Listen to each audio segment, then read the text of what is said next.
I have a lot of work to do today, so I decided that lots of work requires a good healthy breakfast. So this is my breakfast for this morning. I got some potatoes. This potato I grew out of my garden. And this is some French toast, a couple of eggs, maybe a couple of eggs, green tomatoes out of the garden, and there's a little slice of ham there. And then I'm going to put some of this nice blackberry jam that I made on top of the French toast, and that's going to be my breakfast. So I'll have lots of energy to work hard at what I'm doing today. Because for me, I've found that the energy that I have is directly related oftentimes to how healthy a breakfast I have and how healthy I eat during the day. And when you're going to work really hard, it's good to have lots of protein and carbs in the morning, because you're basically going to work those off and burn it off during the day. Also have a little bit of fruit, or in this case some green tomatoes. I had a couple slices of apples and a bit of vitamin C to add to that as well. So this should give me energy to keep going for quite a long time. In fact, I probably won't even be able to finish this whole breakfast. It's a bit much. This is my side for the canning because I'm splitting this with a friend. So there's some backup in there. So lots of canning. And this is their side. And these are empty jars. That's the few potatoes that we got, not too many. I didn't really plant a whole lot, but there's some in there. And then I have this huge, massive bag of cucumbers that I picked yesterday. And that's all going to be processed today. And then there's a couple of squash here that also need to get processed. And I can process squash now because we now have that brand new pressure canner. And so we went halfers. Canadian Tire had it on sale, so because we went halfers, I was able to afford to get, we were able to afford to get a pressure canner. So now I can do up all the squash. Do up all the squash and other things that I want to can. I also have this massive pot. It's really quite big. But I have a big batch of cucumbers and onions soaking ready for bread and butter pickles. This is what they look like when they're all done. They're all canned. Beautiful. Yum. Can't wait to dig into those. And what else is on the go? Drawing some seeds out from the other squash that I made a casserole out of just to try it, to see. These were some trades I did. Some bartering. And just one more thing. I had all these beans given to me.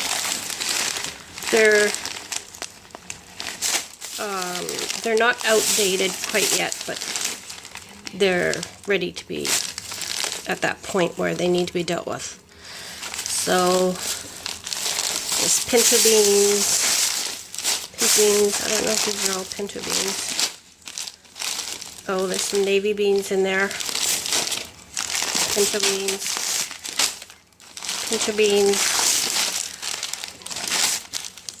navy beans, pinto beans. Two more navy beans. Yep. So next thing on my list, now that I have the canner, is to can some beans. Big job, but it should be fun. I also forgot to mention that I have frozen about 2.5 of these big bags full of beans. And something else I wanted to show you. Just a second here. Look at the size of these. I was just cutting these ones up. I haven't been able to get to the garden for about 6 days, so these cucumbers really got huge. And one more thing, without showing you my messy house, but lots and lots of parsley. And lots of thyme, so I've been able to pick fresh parsley in time. There was a wee bit of green beans there yesterday when I went just for a little handful for some raw snacks. And basically the other thing that we got was lettuce. This lettuce is bolted, it's too bitter, but we do have 2 guinea pigs and they love eating it. So that lettuce has been feeding them all summer long. So that's been great. There's a culprit right there. Do you want some lettuce? Do you want some lettuce? Do you? Is that what you're waiting for? Some lettuce? So go get you some? You want some? Okay, just a minute. Did you say something? Did you say something? What you want? Oh, yums. They take it and they run away and hide. You want that? Oh, yummies.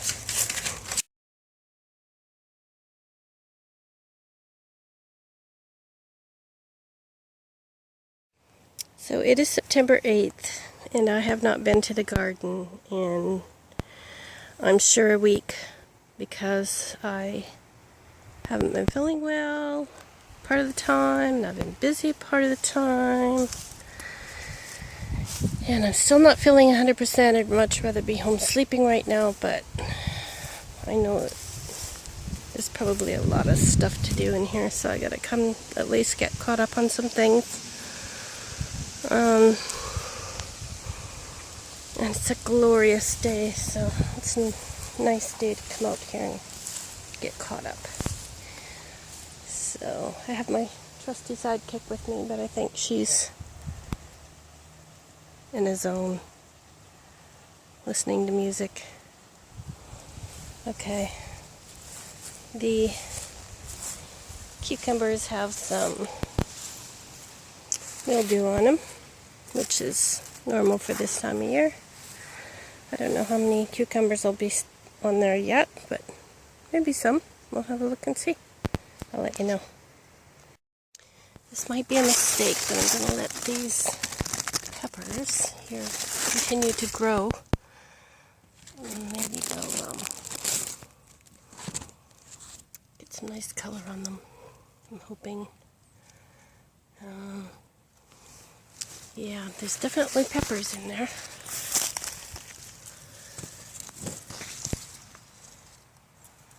But I need to get some color on them. So I'm going to leave them. Might be the wrong thing to do, I don't know, but I'm going to leave them and just see what happens. I pulled out the beans. I have a massive bag, massive Costco, like grocery bag full of beans. And those ones will dry out for seeds for next year. There might be the odd good one for eating. And the ones that aren't big enough for seeds, we'll just cook up, put in soups or something like that. And then while I was digging, I already picked the cucumbers. This is what I got for cucumbers. Nice big hollow cucumbers. And then when I was cleaning out the beans, look what I found.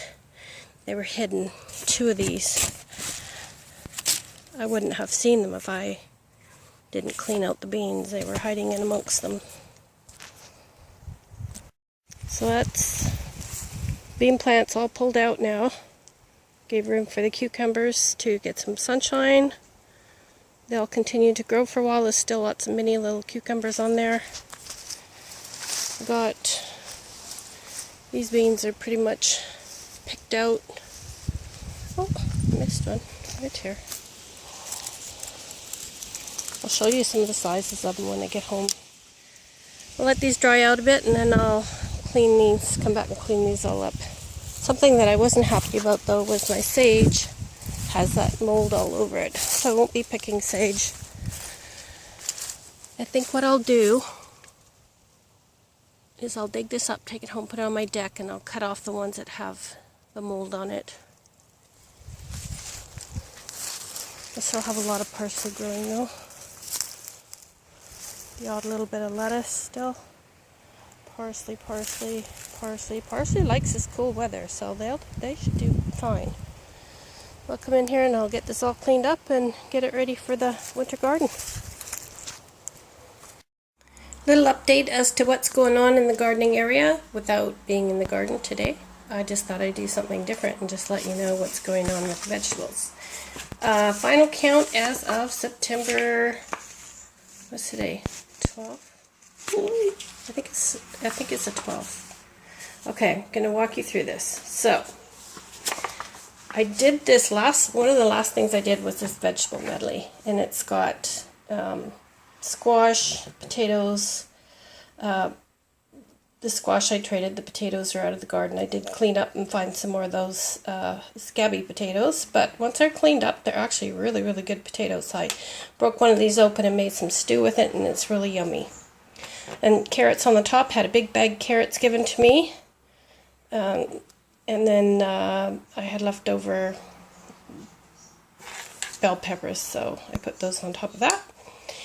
And now that we have the brand new pressure canner, we're able to can root vegetables. So the pressure canner, everything in the garden we're going half on, and the pressure canner we went half on as well.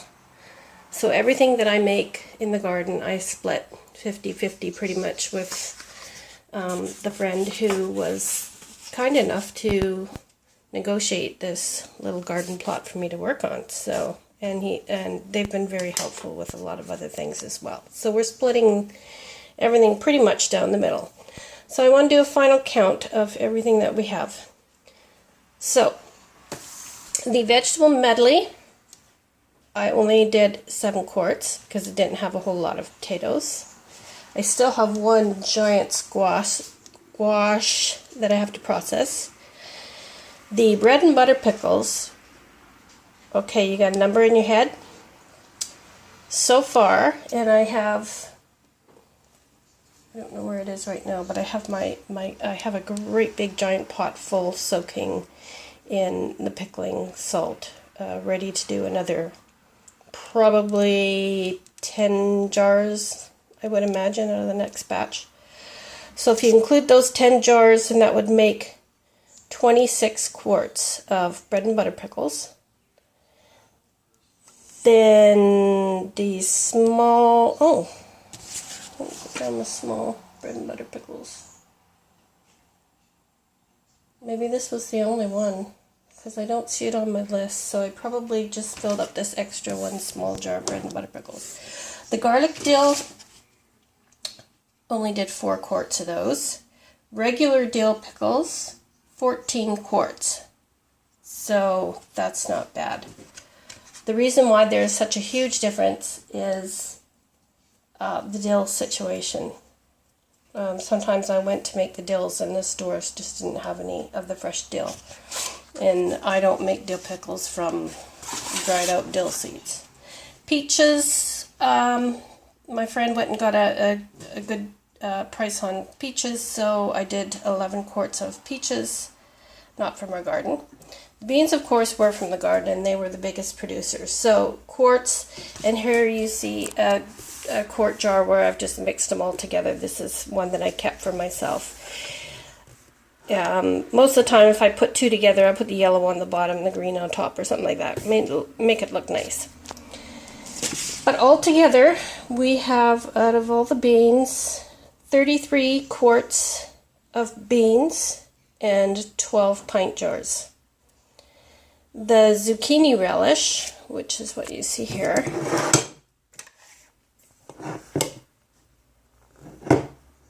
$14 pint jars of zucchini relish, and the zucchini was what I traded for different things that I was able to grow. So a little bit of lettuce and cucumbers, traded for the owners of the garden, and he gave me some of the squash and zucchini, and actually a few tomatoes as well. So the other thing is, okay, did I say how much? 14 pint jars of zucchini relish, and I'm keeping more than what I'm giving away because a lot of them turned out salty, too salty, because I accidentally grabbed the celery salt, thinking it was celery powder or celery seed. My mistake. So I'll probably just use this up in soups and sauces and different things, you know, where it's diluted down, stews, whatnot. And this is the plum sauce. That was because of a whole bunch of plums again that were we got for nothing. So there wasn't a whole lot of plums, but there was enough here to make 2.5 quarts of plum sauce. The one that turned out a half quart I actually gave to the owner of the garden and to try out my plum sauce. And also did, so 2.5 quarts of plum sauce and 6 pints of plum sauce and 4 small jars of plum sauce. And actually, this isn't the plum sauce. This is the zucchini relish. This is the salsa. The plum sauce actually has a more, just a sec, I'm going to grab one. Okay, here's the plum sauce. And it is so good. And basically how I made that is just about everything that I put in the zucchini relish, I'll mix half and half with the stewed and pureed plums, and eventually just puree everything all up together, add some extra spices, some extra peppers, and whatever you want to put in there until it's to your taste. And of course, lots of sugar. So the plum sauce, 2.5 quarts, 6 pints, and then 4 of these small little jars. The spicy salsa, which is this spicy green tomato salsa from tomatoes that were given to us and some that grew in the garden, but they didn't fully ripen and they were starting to go, you know, with the blight. So I used them up before the blight fully took over them. The same with the ones that relished, that turned red, cut off the blight, and we actually had a lot that were really good. So we were able to get, not a lot, but out of the spicy salsa, 1.5 quarts, regular salsa, 1.5 quarts. The other thing that I made for myself was blackberry jam. So I think I made about 10 jars like this of blackberry jam.